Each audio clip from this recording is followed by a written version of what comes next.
Our MarketsWiki Questions Exploring Financial Technology interactive video series examined the intersection of technology and the financial markets by posing 7 critical questions to dozens of market and technology experts. For our culminating event in Chicago, we've invited 7 of these experts to further investigate these questions.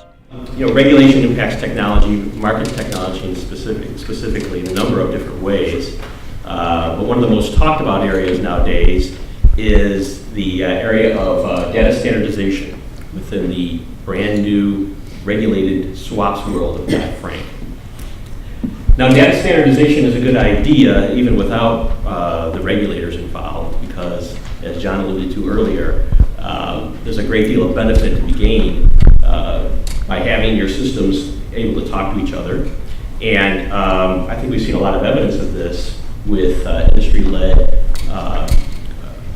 work on standard messaging procedures like FixML, Fix, and FPML.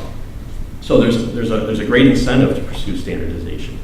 But now more than ever, with the new rules behind swaps and dodd-frank, I think we're seeing an even greater push.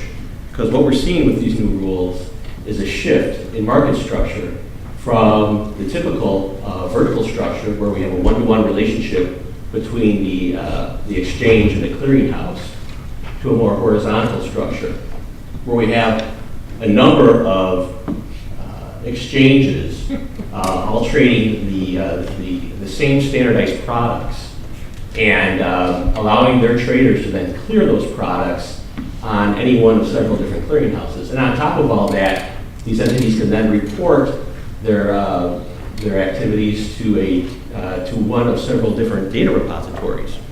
So obviously, this setup presents a number of unique challenges. For firms, there are challenges in terms of interoperability and interconnectivity. But for the regulators, there's a great deal of interest in how we're going to monitor for systemic risk, because this is one of the major tenets of the dodd-frank law.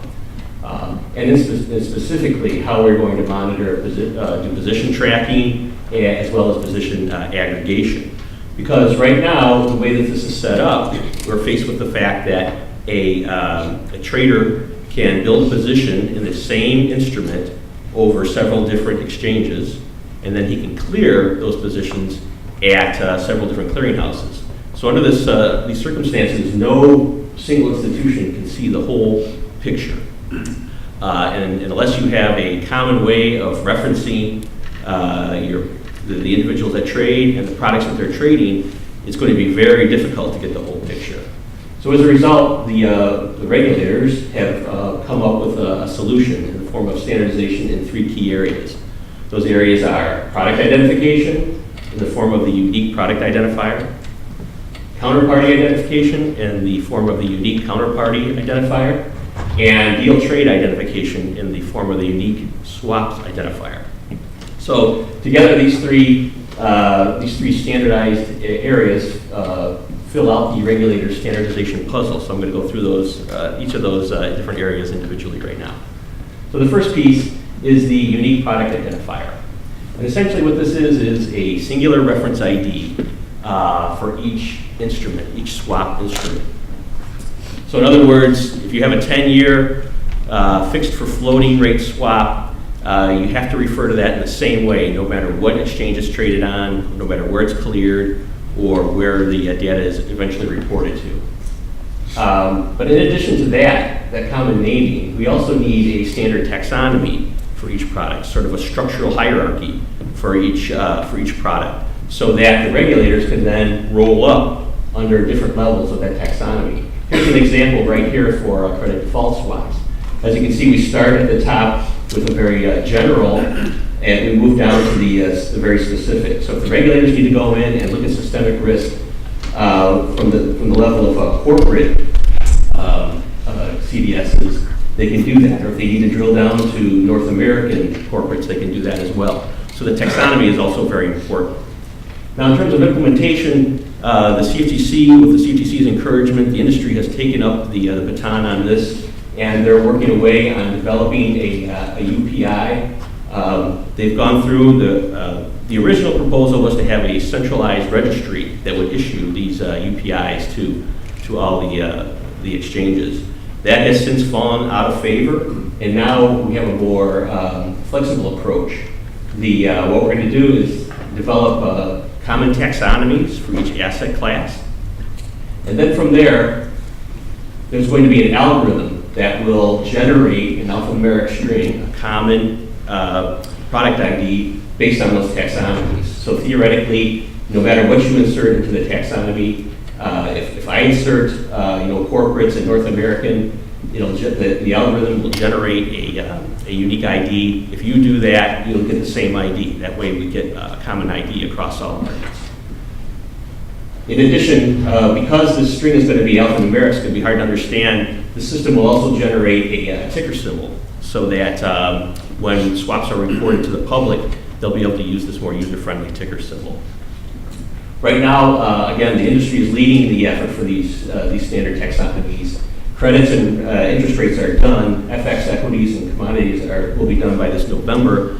And then the plan is to do a phased-in implementation over the next year, starting with the most traded products like credit and rates, and then advance to the more complex ones. The next piece of the puzzle is the unique counterparty identifier. And this is also known as the legal entity identifier. It's more commonly referred to that. It's a unique ID that it's assigned to every market participant. And right now, the CFTC has asked various parties to come up with an identifier for this. The Global Financial Markets Association has come up with the most viable proposal right now. This proposal is more centralized than the unique product identifier. In this case, if you want to trade swaps, you're going to have to get an ID, and you're going to have to get it. You start with your local office of the Association of National Numbering Agencies. They will start the process. They will in turn this request over to DTCC, the Depository Trust Clearing Corp, and they will review your information and make sure it's unique. And then they will turn it over to SWIFT, and SWIFT will issue the actual ID. In this case, the ID will follow ISO standard 17442.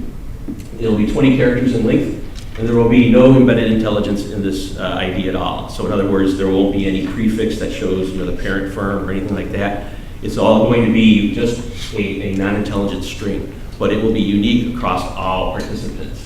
It's estimated that they're going to need 50,000 of these IDs by June 2012. So in the meantime, there's been talk of taking the first 2,000, the firms that are most heavily involved in the swaps industry, and testing it on them.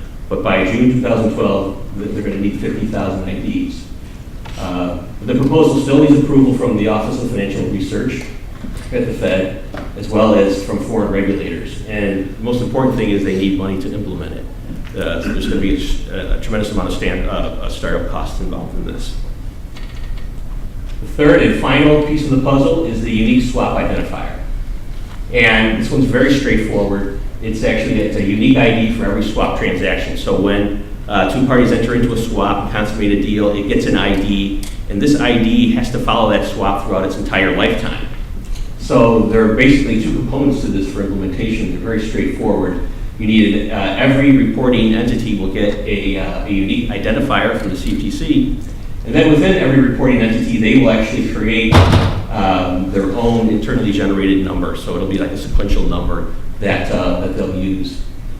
In combination, these two components will ensure that that ID is unique across the entire marketplace. Again, there's not too much to do here. It's just dependent upon the CFTC's issuance of the entity identifier, and that should be ready to go. So that completes the puzzle. And this is probably a very good start. For the regulators, it's going to enable them to do some more enhanced monitoring of systemic risk. And at the same time, I think it gives the industries an opportunity for some more improved efficiency and interoperability in the way they communicate. And then finally, for the public, they get additional transparency, especially through that new ticker symbol that's going to be used.